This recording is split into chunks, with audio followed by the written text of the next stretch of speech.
Innovate Africa time once again. The Psi Institute really is about practical skills, introduction to things like AI, to give young people those skill sets that they need to make it in this world. So I'm joined by Ben and Slylaá. Ben and Slylaá, thank you very much for taking the time. The first question really is, how do you feel about your future? As two young people living in South Africa, let's talk about that. The world has come up with so many options for you to go to. To choose one is quite impossible. I can be interested in business, but I also want to do sales. It's trying to link the two and find what you're comfortable with. As we're still studying and still in school, we haven't got into the business world yet to know where our place is. So I feel like that's the exciting part about it. I think I'm incredibly excited for my future. One thing I'm 100% certain on is that I want to make an impact in troubled teens' lives when I'm older. But yeah, I think the world has definitely evolved in the past couple of years, and the amount of opportunities we have as youth nowadays is incredible. You could go down almost any alleyway in any industry and you can find something that you can do in it, and it's amazing. Slylaá and Ben, the one thing we do know is that not everybody's painted with the same brush. Some young people are very academic, others are very creative. There are those lucky enough to be both. How would you describe yourself? Would you describe yourself as being academic in nature, or maybe creative in nature, more pragmatic? And how has the Psi Institute actually helped you nurture yourself? How has it helped you find yourself, if I can put it that way? Okay.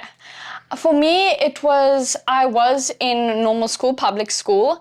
The struggle came in with exams, not being able to concentrate for 2 hours straight writing that exam.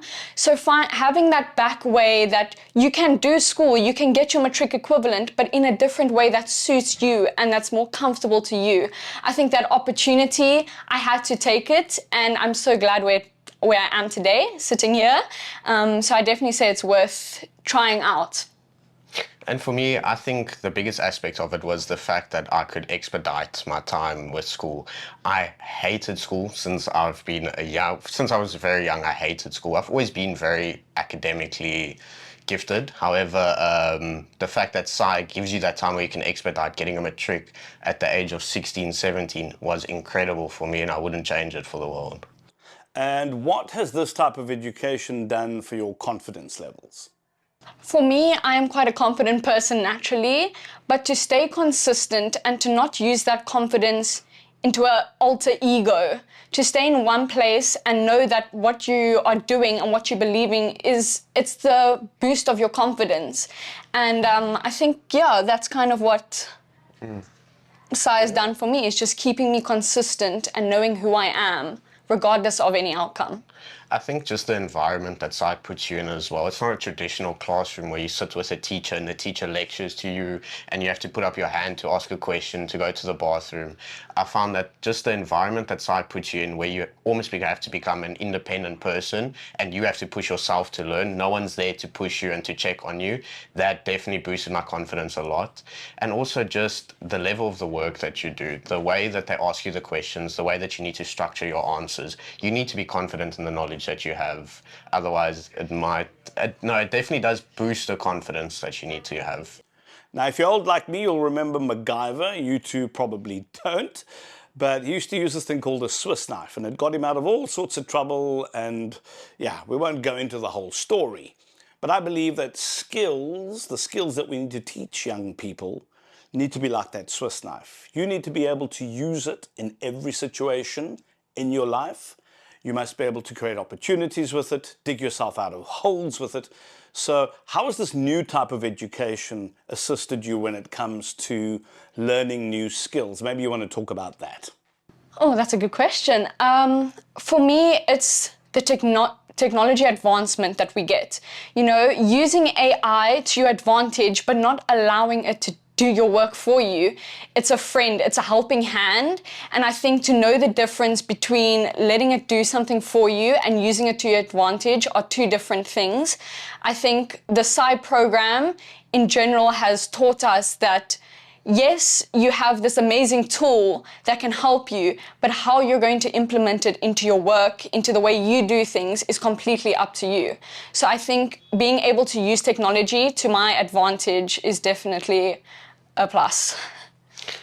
Yeah, no, I can definitely agree with her on there. The way that Psi teaches you that AI is almost a companion for you and your work is incredible. The way that they,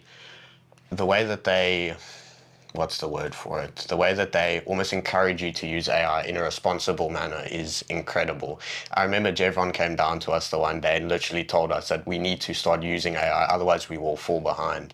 And I just think the way that generations looks out at technology compared to traditional schools is incredible. Give me an example of some of the AI skills that you've learnt that actually blew your mind. Okay, in our modules, depending on the question, it will be like, describe the 3-step crisis process. I use AI to give me an example. Okay, what do I need to write about? What needs to be in this question? We get a learning outcome, we get the AC, which is an assignment criteria, and being able to put that into AI, seeing what it gives me, and being able to use that information it's given, but put it in my own words, in my own terms that make sense to me. I think that's definitely great. For me, I used AI as kind of my own tutor, where I would have AI explain certain topics to me in the way that I would understand it. So whether it would be a practical manner where I would have to ask ChatGPT for an example of how a 3-step crisis management would be used in the real world. For me, it was just kind of using it as that private tutor, which was incredible. And then there's definitely aspects in AI that I've used in my business and day-to-day tasks with my job as well. Let's talk a bit about your parents and support. You've come down this journey. It's not an easy route. Did they support you? Do they see a difference in you now that you're reasonably far down the line? I think for parents, it's really hard not to go that traditional way that they went. For your parents to say, you know what, I believe you can do this in another way and you can make it in this world in another way. I think it takes a lot from a parent to be able to allow your kid this opportunity. For me, I think my parents saw that I wasn't so in my own space. I was more open. I wanted to do things. I'm hungry for the world now more than I was in a typical school. Okay, so for me, I think my parents definitely saw a big change in my confidence and just also my hunger to work. I think after Psi, and especially after Junior to Giants, they saw a complete change in me. My mom literally looked at me and said I'm a completely different person from 3 months prior. The course specifically pushed me so much. I was so incredibly hungry to work after I left Junior to Giants. I was so eager to get straight into the working world, and I think that was the biggest thing for me. Are there any big plans that you're working on, anything that you're hacking at the moment that you'd love to share with us? I think I'm currently trying to figure out what I want to do next. From the skills that I've learned that I'm a pretty confident person. I love meeting new people and engaging in new things. So trying to find a path that is comfortable for me, that's what I'm trying to figure out right now, what universities, what colleges you want to apply to, and what degree in total you want to go into. I think for me, I'm at the moment focusing on just stacking as many skills as I possibly can, getting good at as many different things as I can in my industry, and as well as carrying on with my business. It's launching my business, carrying on, finding new clients. Ben, just tell me a little bit more about your business. The name of my business is Luna Web. I'm a web development agency. I build websites for companies. I'll revamp their websites. One thing I love to do is websites. Everything to do with them, from SEO to the design of the websites to cleaning up the back end to even just plug-in maintenance. I've always found it very interesting. I built my first website at 13, 14 for my stepmom with a signage company. And now at 18, I've built Generation School's website. I'm building their sister's company now. And I've got a few other clients as well. We're focusing on the year, the now, your journey. But let's take a little bit of a step back. As a matter of fact, let's take a step back 3 years ago. Where were you then?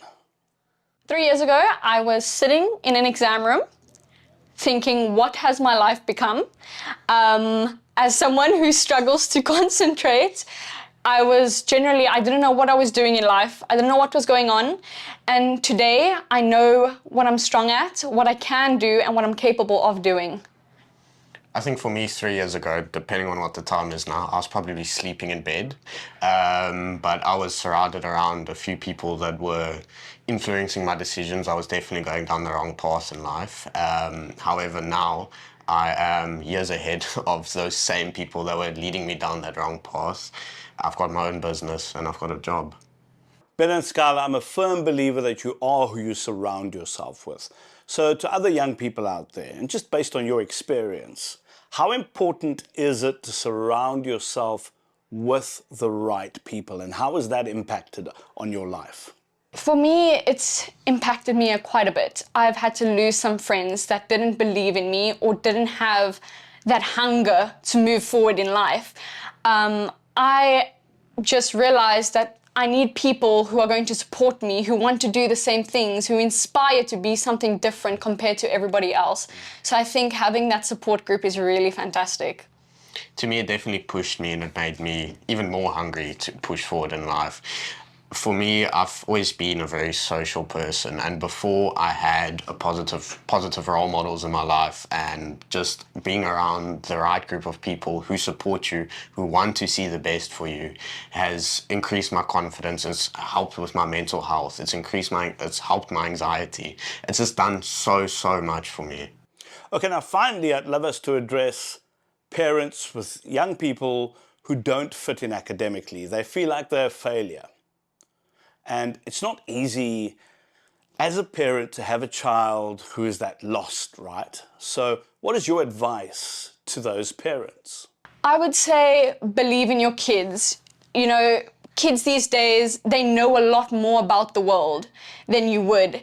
And believe in their strengths and their abilities and try help them find the better option for their way forward and how to make it in this world. Yeah.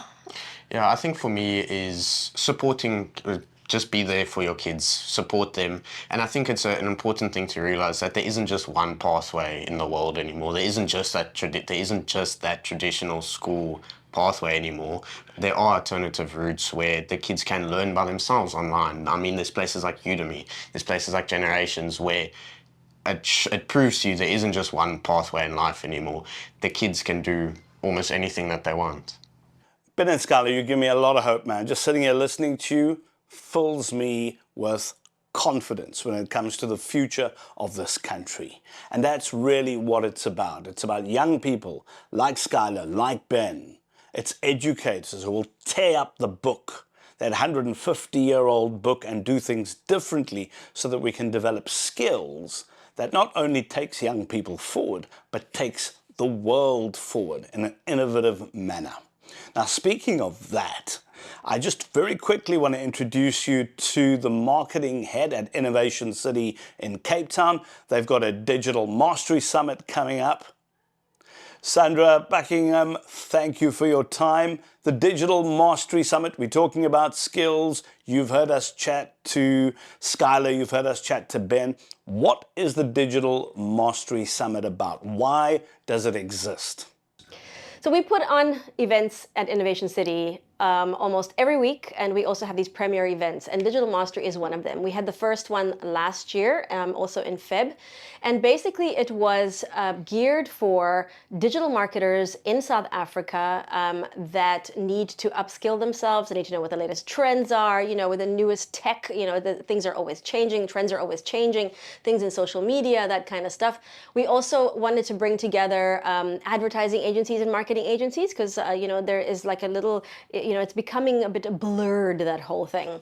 But mostly because I'm a marketer, and I realized that there's a lot of consultant marketers and smaller agencies that have popped up everywhere in South Africa, especially during COVID, you know, and those are the people that I wanted to actually bring into the house. And fantastically, last year it was a full house and people loved it, because what we did is we did panels in the morning and discussions, and then in the afternoon we had workshops with you know, Meta and LinkedIn, and you know, to try and find exactly what marketers really want to know for 2025. So yeah, digital mastery is it.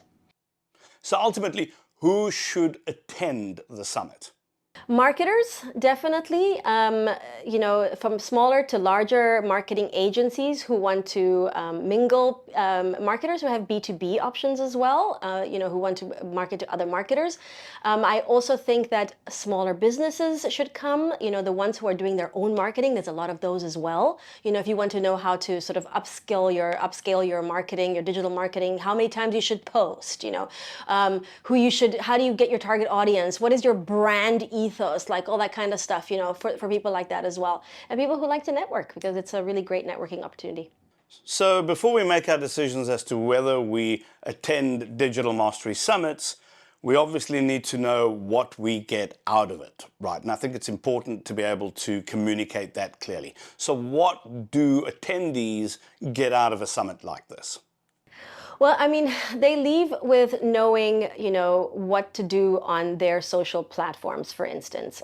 They leave knowing, for instance, what to do with SEO. SEO has become very interesting now because, with AI and Google changing everything, wherefore SEO. And we've got a great workshop on that as well. They'll leave knowing something about e-commerce, what's happening there, how to really make it sticky, in a world of people trying to sell stuff online. How do you stand out? Like lots of things like that. The full program is on innovationcity.co.za/digital mastery. And I think that you'll be able to find that actually it's incredibly valuable. And tickets are selling out fast. Come join us. Sandra Buckingham, thank you very much, the Marketing Manager of Innovation City. And that wraps Innovate Africa for this week. I hope to see you at the Digital Mastery Summit. I'll be there. I'll be learning some new skills. You can always teach an old dog new tricks. Hopefully, I'll see you there. If I don't, I'll see you on Innovate Africa next week.